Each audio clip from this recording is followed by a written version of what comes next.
The Boston Strangler, revisiting the city's most infamous killings.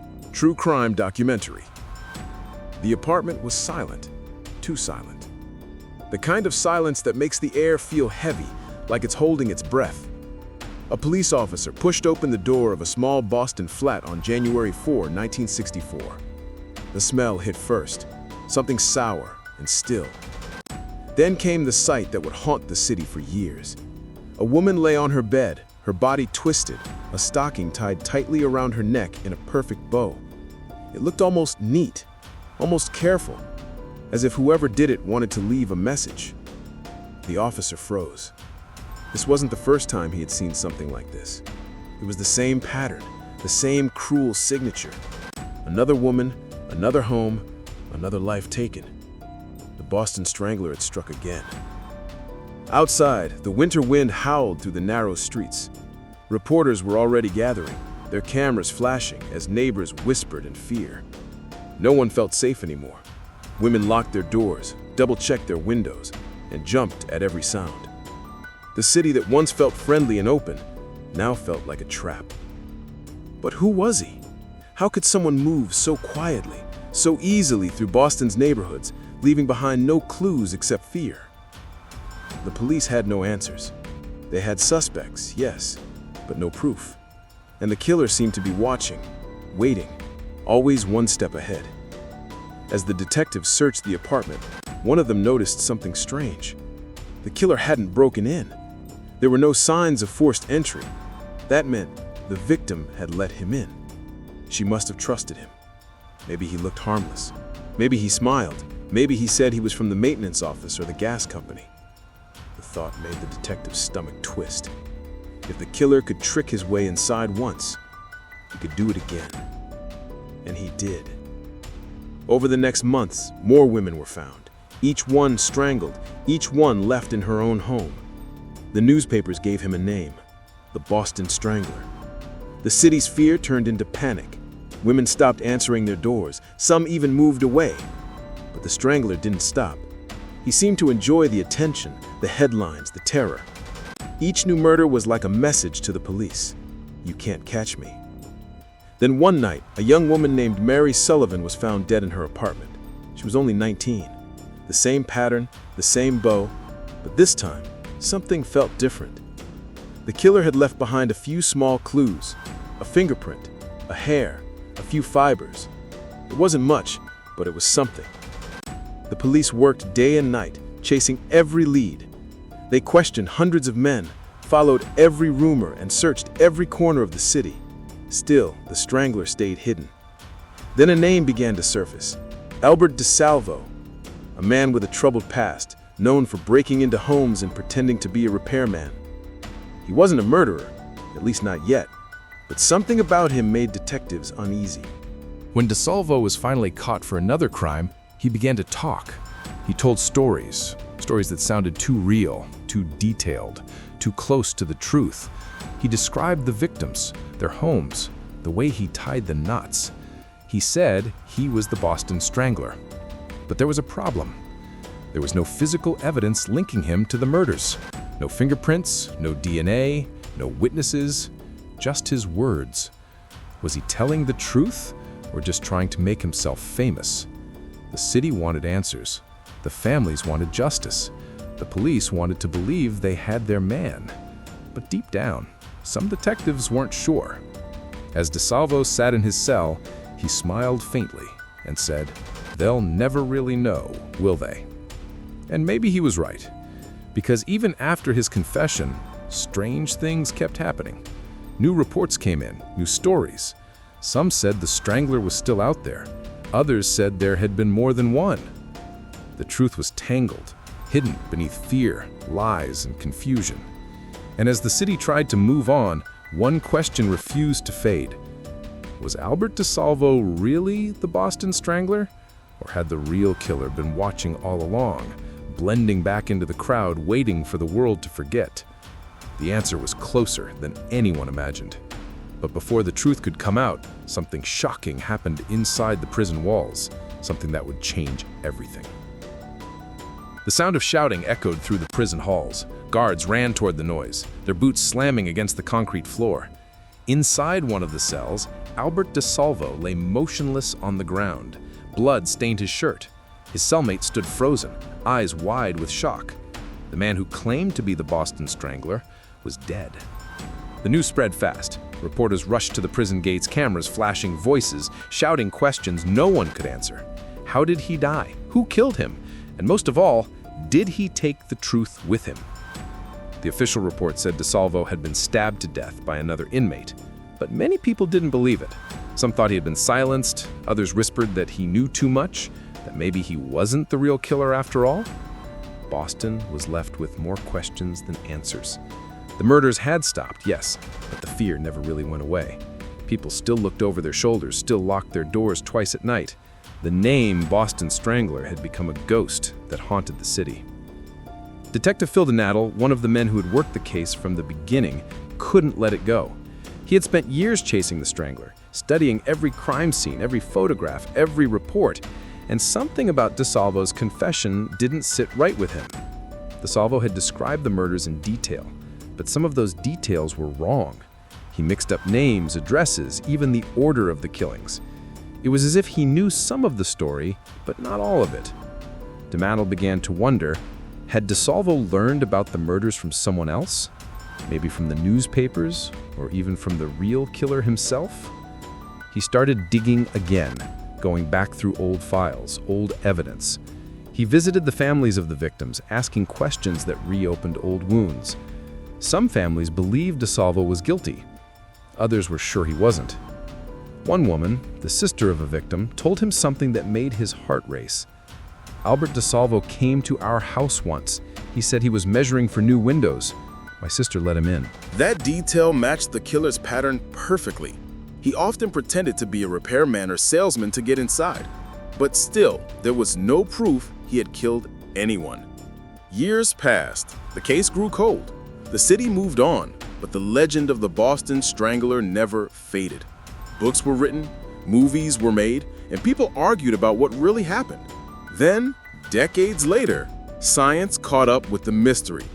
DNA testing had become powerful enough to solve old crimes. Investigators decided to test the evidence from Mary Sullivan's murder, the last known victim. They compared the DNA from the crime scene to samples from Albert DeSalvo's family. The results came back clear. The DNA matched. After all those years, it seemed the truth had finally been found.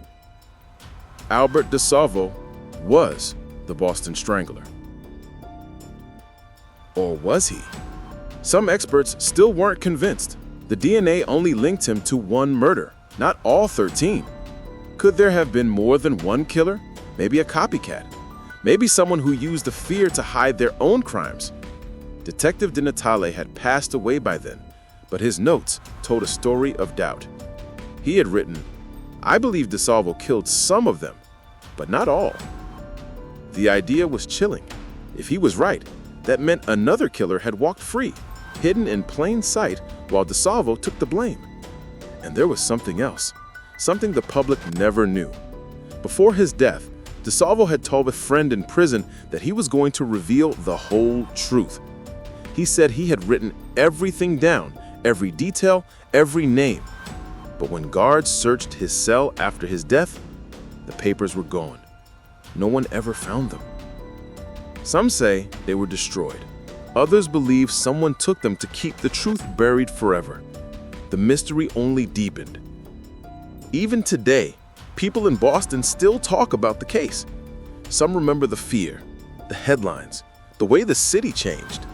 Others wonder if the real Boston Strangler ever truly died, or if he simply disappeared, leaving behind a trail of questions that would never be answered. As the years rolled on, new evidence surfaced. Small things, forgotten things. A photograph here, a fingerprint there. Each clue seemed to whisper the same haunting question. Was justice ever really served? And then, one day, a retired police officer found something in an old evidence box that would reopen the case once more. It was a piece of fabric, faded, fragile, but still holding secrets. What it revealed would shock everyone who thought the story was over. The old evidence box sat on a dusty shelf in the Boston Police Archives, untouched for decades. The retired police officer, James Connolly, had come to visit out of curiosity. He had worked in the department years after the Boston Strangler case ended, but the story had always fascinated him. When he opened the box marked Mary Sullivan 1964, he didn't expect to find anything new. But inside, beneath stacks of yellowed papers, was a small plastic bag containing a piece of fabric, a scrap from a pillowcase found at one of the crime scenes. It looked ordinary, but Connolly noticed something strange. There was a faint stain on it, one that hadn't been tested with modern methods. He carefully handed it over to the forensic lab, not expecting much. But when the results came back, they changed everything. The DNA on the fabric didn't belong to Albert DeSalvo. It belonged to someone else. The lab double-checked, then triple-checked. The results were the same. The evidence from one of the Boston Strangler's earliest victims pointed to a completely different man, a man who had lived in the same neighborhood, worked as a handyman, and had quietly moved away right after the murders stopped. His name was George Nassar. The name sent a chill through everyone who remembered the case. Nassar had been in prison with DeSalvo. In fact, he was the one DeSalvo had first confessed to. Some investigators had always suspected that Nassar might have played a bigger role, that maybe he had fed DeSalvo details about the murders, convincing him to take the blame. Now the DNA seemed to support that theory. Detectives reopened the files, tracing Nassar's life after the 1960s.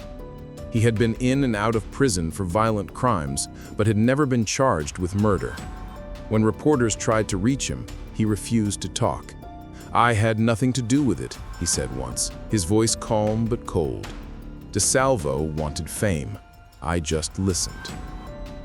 But the evidence told a different story. The new DNA results suggested that at least 2 killers had been active during the Boston Strangler years, DeSalvo and someone else. Maybe they didn't even know each other at first. Maybe one inspired the other. Or maybe they worked together, feeding off the fear that gripped the city. The truth was darker than anyone had imagined. Boston had been terrorized not by one monster, but by 2. As the news broke, the city once again felt the chill of the past. People who had lived through those years remembered the fear, the locked doors, the empty streets, the sound of sirens in the night. Families of the victims gathered again, hoping for closure, but the answers only brought more pain. If Nassar had been involved, why hadn't he been caught? How many lives could have been saved if the truth had come out sooner? Investigators tried to piece together the timeline. They found that Nassar had lived near several of the victims. He had the same method of gaining trust, pretending to be a worker or salesman. He even tied knots in the same careful way. It was almost identical to DeSalvo's pattern. Almost. That small difference, the way the bow was tied, the way the body was left, was what had confused detectives back then. They thought it was one killer changing his style, but now it seemed clear it had been 2 men, each leaving his own mark. The discovery shook the foundation of one of America's most famous true crime cases. For years, people had believed the story was over, that the Boston Strangler had been caught and punished. But now the truth was more complicated and more terrifying. Albert DeSalvo had confessed to crimes he may not have committed. George Nassar had lived his life in the shadows, his secret buried by time. And the city of Boston had spent decades haunted by a mystery that was never fully solved. In the end, the case of the Boston Strangler became more than just a story about murder. It became a story about fear, about how easily truth can be twisted, and how justice can slip through the cracks. Even today, the question remains: how many of the victims were killed by DeSalvo, and how many by someone else? No one knows for sure. The files are closed now, the evidence sealed away once more. But in the quiet corners of Boston, where the old buildings still stand and the streets still whisper at night, the memory of the Strangler lingers. Some say that when the wind blows through the narrow alleys, it carries a faint echo of the past, a reminder that evil can hide behind the most ordinary faces. And though the city has changed, the fear that once gripped it has never completely faded. Because the truth about the Boston Strangler isn't just about who did it. It's about the darkness that can live inside anyone, and how sometimes, even when the case is closed, the story never really ends.